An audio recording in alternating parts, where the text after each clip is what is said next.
Hello बच्चों। हमारा प्रश्न दिया हुआ है, ये एक डायग्राम दिया हुआ है जिसको बोलते हैं हम लोग एलिंगम डायग्राम। ठीक है।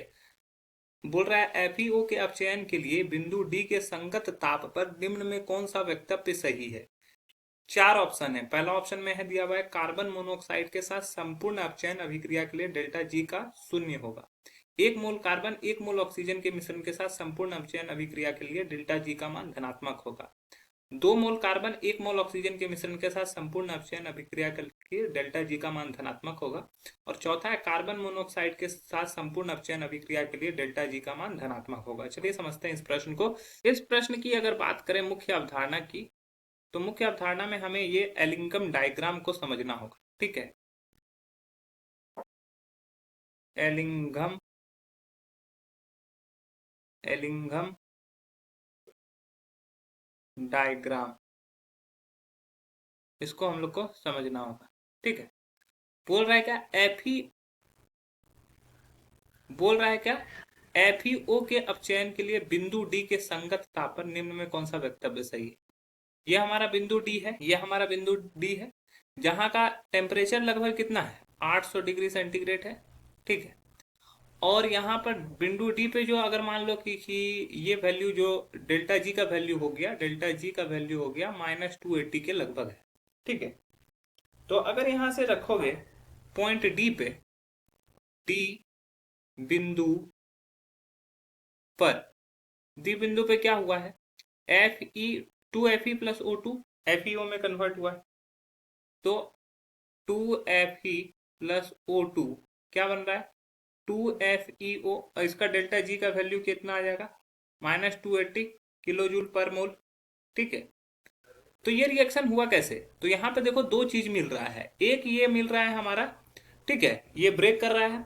और दूसरा अगर CO प्लस O2 वाला जा रहा है, ठीक है, तो उसको पहला ऑप्शन के थ्रू देखो, कार्बन मोनोऑक्साइड के साथ संपूर्ण अपचयन क्रिया के लिए डेल्टा जी का मान शून्य होगा। तो अगर पॉइंट डी पे बात करते हैं, तो ये क्या होगा कि अगर मान लो 2FeO है, इसको अगर हम लोग ब्रेक करते हैं, तो ब्रेक करेंगे तो क्या होगा, ये 2Fe प्लस O2। तो इसके लिए भी यही पॉइंट पे ये ब्रेक कर रहा है, तो इसके लिए भी डेल्टा जी का वैल्यू क्या ना होगा, डेल्टा जी का वैल्यू हो जाएगा 280। ठीक है, 280 हो जाएगा किलो जूल पर मोल। और अगर मान लो कि यह कार्बन मोनोऑक्साइड वाला को बात करें, तो कार्बन मोनोऑक्साइड का ये हो गया कार्बन मोनोऑक्साइड, तो कार्बन मोनोऑक्साइड वाला CO प्लस O2 ये क्या कर रहेगा, रिएक्शन करने के बाद 2CO2 देगा। और यहाँ पे ये डेल्टा जी का वैल्यू कितना आ जाएगा, -280 किलो जूल पर मोल हो जाएगा। ठीक है। तो अगर यहाँ से देखोगे वैल्यू, तो इस दोनों को अगर हम लोग जोड़ते हैं, इस दोनों रिएक्शन को जोड़ते हैं, तो यहाँ से क्या होगा, क्या क्या कैंसिल, यहाँ से ऑक्सीजन और यहाँ से ऑक्सीजन कैंसिल हो गया, बचा क्या, 2FeO प्लस 2CO। ठीक है। रिएक्शन करके बना लिया 2Fe प्लस 2CO2। अब यहाँ डेल्टा जी का वैल्यू देखो, यहाँ पे प्लस में है और यहाँ पे माइनस में है, तो डेल्टा जी का वैल्यू यहाँ पे क्या हो जाएगा, 0 हो जाएगा। तो बोल रहा है कार्बन मोनोऑक्साइड के साथ संपूर्ण अपचयन अभिक्रिया के लिए डेल्टा जी का मान शून्य होगा। ये बिल्कुल सही स्टेटमेंट है।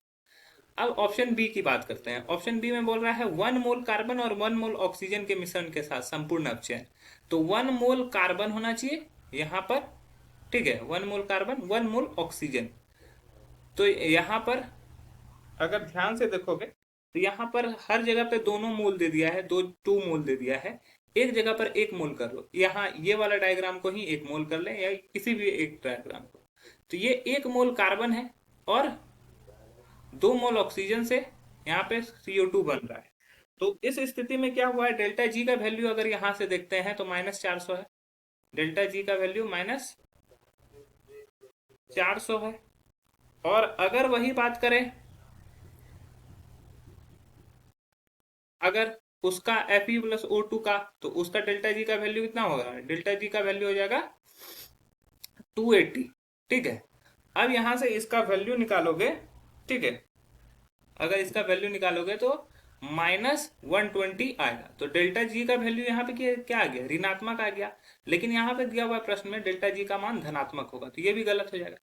ठीक है। अब बोल रहा है 2 मोल कार्बन 1 मोल ऑक्सीजन, 2 मोल कार्बन यहाँ पे 1 मोल ऑक्सीजन। तो यहाँ पर इसका अगर देखोगे ध्यान से, तो यहाँ पर भी वैल्यू जो आएगा कितना, 380, ये 400 के लगभग आ रहा है, ठीक है, ये 400 के लगभग आ रहा है। तो 400 के लगभग अगर आ रहा है, सपोज कर लो इसका वैल्यू 400 के लगभग आ रहा है, तो सेम यही कंडीशन होगा, उसका डेल्टा जी का वैल्यू 280 होगा, इसका भी वैल्यू ऋणात्मक आएगा।